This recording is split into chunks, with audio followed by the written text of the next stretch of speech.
सुबह का वक्त घर के बाहर निकलते ही एक आदमी को घेर लिया जाता है। सोर्स के मुताबिक 20 से 60 के बीच गोलियां चलाई गई, लेकिन एग्जैक्ट नंबर अभी कंफर्म नहीं है। जब पोस्टमार्टम होता है तो बॉडी के अंदर से कई बुलेट्स और उनके फ्रेगमेंट्स मिलते हैं। यह कोई नॉर्मल था, यह था पुरानी फैमिली का राइवलरी का बदला। आज की कहानी है दिल्ली के आया नगर केस की। नमस्कार दोस्तों, आप देख रहे हैं केस बुक और मैं हूँ साहिल। आज का केस दिल्ली के साउथ एरिया आया नगर से है, जहां दो परिवारों के बीच चल रही पुरानी दुश्मनी एक ब्रूटल मर्डर में बदल गई। 30 नवंबर की सुबह रतन लोहिया, जो 50 के आसपास उम्र के थे, रोज की तरह सुबह काम के लिए घर से बाहर निकले। उस वक्त एरिया काफी शांत था, लेकिन उन्हें अंदाजा नहीं था कि उनके लिए बाहर प्लानिंग के साथ लोग वेट कर रहे हैं। पुलिस और सोर्स के मुताबिक जैसे ही रतन घर से थोड़े आगे बढ़े, कुछ लोगों ने उन्हें घेर लिया। सोर्स बताते कि 20 से 60 के बीच राउंड्स फायर करे गए, लेकिन एग्जैक्ट गिनती को लेकर अभी कोई ऑफिशियल कंफर्मेशन नहीं है। कुछ ही सेकंड्स के अंदर रतन लोहिया वही जमीन पर गिर पड़े और मौके पर उनकी मौत हो गई। जब पोस्टमार्टम हुआ तो डॉक्टर्स को बॉडी के अंदर से कई बुलेट्स और उनके फ्रेगमेंट्स मिले।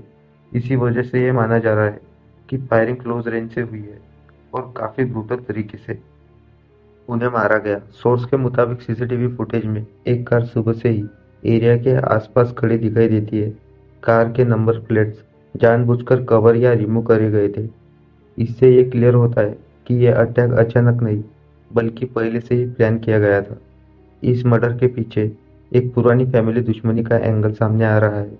कुछ महीने पहले दूसरे परिवार के एक युवा सदस्य को गोली मारकर जान से मार दिया गया था।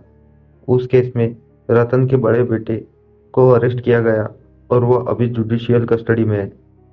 परिवार का कहना है कि रतन लोहिया का किसी से पर्सनल झगड़ा नहीं था। उनके मुताबिक असल क्लैश यंगर जनरेशन के बीच हुआ था, लेकिन उसका अंजाम बुजुर्ग परिवार के सदस्य को भुगतना पड़ा। फैमिली का यह भी दावा है कि उन्हें पहले से ही धमकियां मिल रही थी। सोर्स के मुताबिक पुलिस इस केस को प्रोफेशनल अटैक एंगल से भी देख रही है। यहाँ तक जांच हो रही है कि शूटर्स बाहर से हायर किए गए हो सकते हैं, लेकिन इस पर अभी तक कोई ऑफिशियल स्टेटमेंट नहीं आई है। इस पूरे केस में कई सवाल अभी भी जवाब मांग रहे हैं। असाइलेंट्स कौन थे?